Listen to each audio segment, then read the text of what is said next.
বর্তমান যে সরকার এসেছে অনেক নাটকীয়তার মধ্য দিয়ে দাদা বাবুদের হাত পা ধরে উত্তর পাড়ার সহযোগিতা নিয়ে মিডিয়া কুয়ের মাধ্যমে ইলেকশন ইঞ্জিনিয়ারিং করে অনেক কারুকার্য করে ক্ষমতায় আসছে। কতদিন টিকতে পারবা?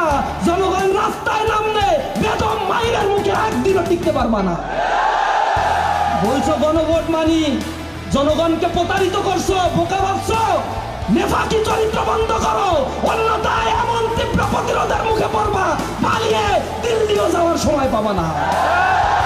জনগণকে বোকা মনে করো না। এদেশের রাষ্ট্র সংস্কারের নামে রাষ্ট্রের সম্পত্তি লুটপাট করেছে পূর্বের ফ্যাসিবাদ। তারই ধারাবাহিকতায় ব্যাংক রেজলিউশন অধ্যাদেশ অ্যামেন্ডমেন্ট করে তোমরা ওই পূর্বের ফ্যাসিবাদকে পুনর্বহালের ষড়যন্ত্রে লিপ্ত হয়েছো। জনগণের অধিকার নিয়ে ছিনিমিনি খেলছো, সাংবিধানিক অধিকার কেড়ে নিচ্ছ, আবার ফ্যাসিবাদ আর স্বৈর শাসক পুনর্বাসনের জন্য গণভোটের রায়কে তোমরা অস্বীকার করছো। এই জমিন কথা বলবে, জমিন কথা বলে। চাপাই নবাবগঞ্জের মাটিতে শহীদ আব্দুল মতিনের রক্ত ঝরেছে, শীষ মোহাম্মদের রক্ত ঝরেছে, রাশেদুলের রক্ত ঝরেছে। সেই রক্ত কথা বলেছে। চাপাই নবাবগঞ্জ ইসলামের জন্য উর্বর হয়েছে। এখন পুরো বাংলাদেশের টেকনাফ থেকে তেতুলিয়া পর্যন্ত কোরআনের রাজ বাস্তবায়ন হবে ইনশাআল্লাহ। এই আন্দোলনের পথে নিজেদের জান এবং মাল নিয়ে আল্লাহর রাস্তায় আমরা থাকতে প্রস্তুত আছি তো?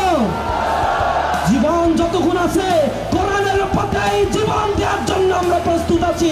শাহাদাতের তামান্না লালন করি আমরা বুকে। এই শাহাদাত যদি আমাদের প্রাপ্ত হয়, এর চাইতে বড় মৃত্যু আমাদের আর কিছু নাই।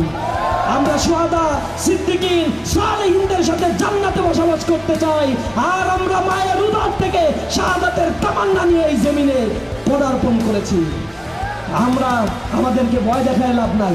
শয়তান আমাদেরকে ভয় দেখায় নিজেই পালায়। অনেক শয়তান আমাদের ভয় দেখাইছে, কিন্তু তাদের আর অস্তিত্ব খুঁজে পাচ্ছি না। ইনশাআল্লাহ আল্লাহর জমিনে তার দিন থাকবে, দিন বিজয়ী হবে ইনশাআল্লাহ।